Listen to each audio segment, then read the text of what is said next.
Hello everyone, शारदे mathematics में आपका स्वागत है।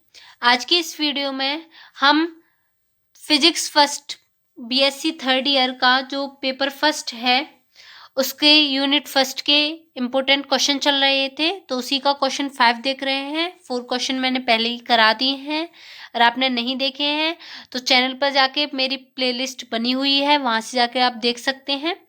और अगर आपने अभी तक चैनल को सब्सक्राइब नहीं किया है तो प्लीज़ चैनल को सब्सक्राइब करें और वीडियो को लाइक करना ना भूलें। तो आइए बिना टाइम वेस्ट किए वीडियो स्टार्ट करते हैं।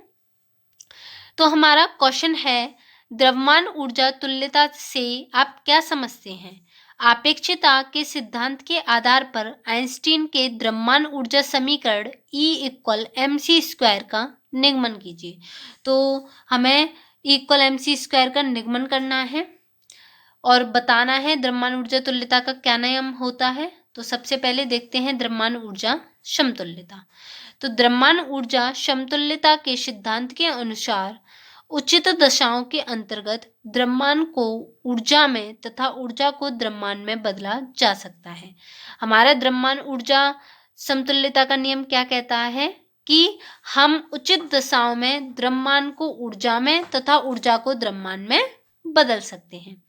यह रूपांतरण आइंस्टीन के द्रव्यमान ऊर्जा संबंध E=mc² के अनुसार होता है। तो ये इस फॉर्मूले के अनुसार होता है E=mc², जहाँ पर E हमारी क्या है, ऊर्जा है, और m हमारा द्रव्यमान है और c प्रकाश का वेग है।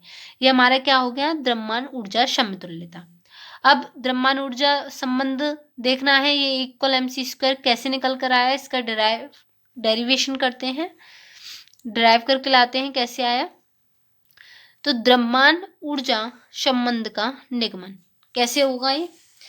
तो यदि द्रव्यमान m के कण का वेग v हो, यदि जो हमारा m द्रव्यमान का कोई कण है और उसका वेग कितना दे रखा है, हमें v दे रखा है, तथा उस पर लगने वाला बल F हो, तथा जो बल है उस कण पर, m द्रव्यमान के कण पर जो बल लग रहा है वो क्या लग रहा है, F।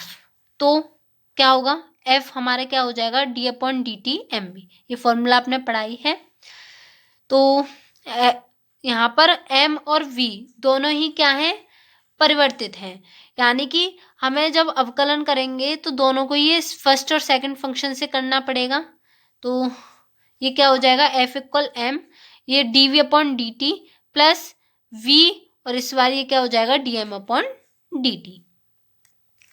माना कि यह बल कण को दूरी dx से विस्थापित करता है। तो ये जो बल है वो दूरी dx से विस्थापित करता है, ठीक है। तब इस बल द्वारा किया गया कार्य F.dx कण की गतिज ऊर्जा में वृद्धि dE के बराबर होगा। तो इस पर जो किया गया कार्य है F.dx, ये हमारा कण की गतिज ऊर्जा में वृद्धि dE के बराबर होगा। तो इन दोनों को इक्वल लिख लेते हैं।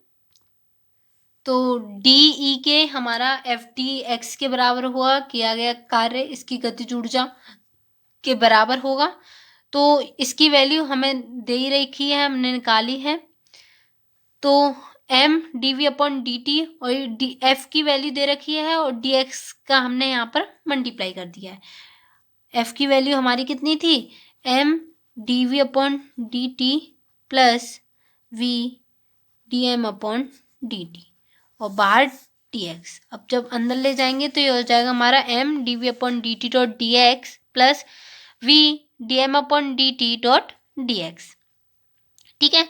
अब हम dx को इसके साथ ले लेंगे dt के साथ और dv को बाहर लिख देंगे। तो m dx/dt.dv plus v dx/dt.dm। तो हमें पता है जो हमारा dx/dt होता है वो क्या होता है, हमारा v। तो v लिख देंगे हम। तो dE k की वैल्यू क्या हो जाएगी हमारी, m dx/dt की value v dv plus v² dm।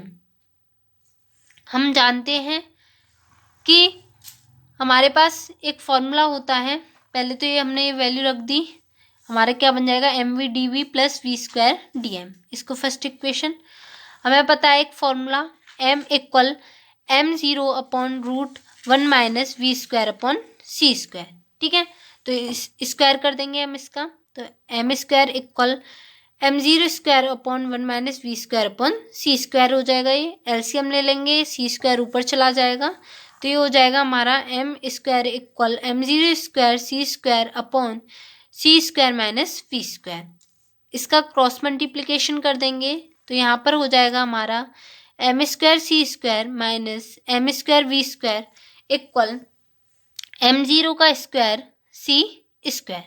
ठीक है, अब हम इसका अवकलन कर देंगे तो सी स्क्वायर तो यहाँ पर कांस्टेंट है हमारा और एम नॉट स्क्वायर भी हमारा कांस्टेंट है, तो अवकलन करने पर ये क्या हो जाएगा, एम स्क्वायर का हो जाएगा 2m और m का dm, सी स्क्वायर कांस्टेंट है माइनस, अब जब इसका करेंगे तो ये m और v दोनों का ही करना पड़ेगा, तो एक बार हम v को कांस्टेंट लेंगे, एक बार m को कांस्टेंट लेंगे, तो ये हो जाएगा हमारा -2m, m का dm और v स्क्वायर को सेम लिख देंगे, फिर माइनस ये हो जाएगा हमारा एम स्क्वायर को इस बार सेम लिखेंगे और वी स्क्वायर का हो जाएगा हमारा 2b dv और इसका हमारा 0।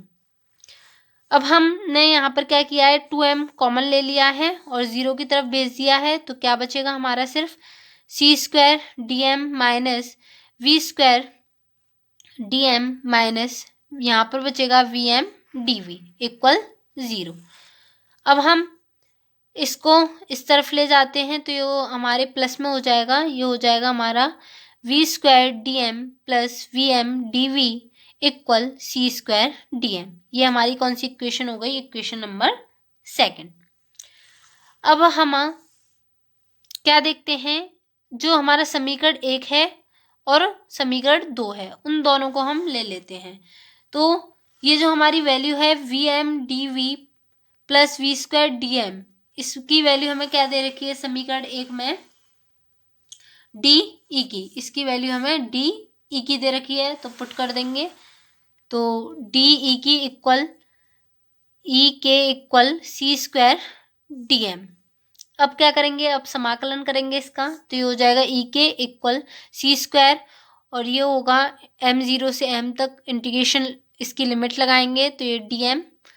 अब dm का करेंगे तो हमारा m आ जाएगा m0, तो अपर लिमिट रखेंगे m की जगह पहले m फिर माइनस m0 और ये हो जाएगा सी स्क्वायर, तो ई के की वैल्यू हमारी आ गई m minus m0 C square. इसको हम इक्वेशन नंबर 3 मान लेंगे। यह कण की आपेक्षिक गतिज ऊर्जा के लिए व्यंजक है, जो अभी हमने फॉर्मूला निकाला है वो किसके लिए व्यंजक है, हमारा आपेक्षिकीय गतिज ऊर्जा के लिए।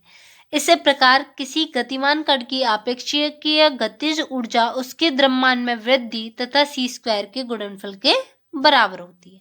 ठीक है, ई के इक्वल उसके द्रव्यमान में वृद्धि m माइनस m0 और उसके सी स्क्वायर के गुणनफल के बराबर होती है। यदि कण का विराम द्रव्यमान m0 हो तो उसकी विराम ऊर्जा कितनी हो जाएगी, विराम ऊर्जा उसकी होगी E not equal m0 C square. यह कण में आंतरिक ऊर्जा के रूप में संचित मानी जाती है, इसको हम समीकरण 4 मान लेंगे। ये कण में आंतरिक ऊर्जा के रूप में संचित मानी जाती है, तो कण की जो संपूर्ण ऊर्जा होगी वो क्या होगी, गतिज ऊर्जा, और ये हमारी आंतरिक ऊर्जा को ऐड कर देंगे तो E इक्वल ई के प्लस E0। ई के की वैल्यू है m minus m0 C square और E0 की वैल्यू है हमारी m0 सी स्क्वायर। ठीक है, तो जब इसको सॉल्व करेंगे तो ये हो जाएगा m सी square minus m0 C square plus m0 C square, इससे कट हो जाएगा तो हमारा क्या आ जाएगा, इक्वल एम सी स्क्वायर।